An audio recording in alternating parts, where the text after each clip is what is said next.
Hello everyone, কেমন আছেন তোমরা সবাই? আশা করি সবাই ভালো আছে। আর আজকে আমি বানাতে চলেছি মাটি দিয়ে ছাতা তৈরি করতে চলেছি।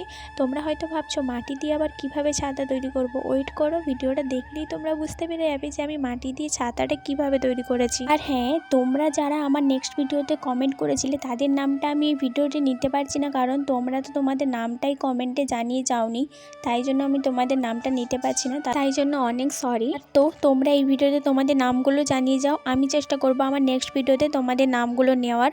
আর এখন তোমাদের শুধু কমেন্টটাই আমি স্ক্রিনে দিয়ে দিচ্ছি। আর হ্যাঁ, আমি মাটি দিয়ে ছাতাটা কিভাবে তৈরি করেছি সেটা তো তোমরা ভিডিও দেখলেই বুঝতে পেরে যাবে যে আমি ছাতাটা কিভাবে বানিয়েছি। আর আমার মাটির ছাতা তৈরি করা কমপ্লিটও হয়ে গেছে, আর এটা শুকিয়েও গেছে ভালো মতন। তাই জন্য আমি লেগে পড়েছি রং করার জন্য। আর এটা আমি খুব কালারফুল করার চেষ্টা করেছি।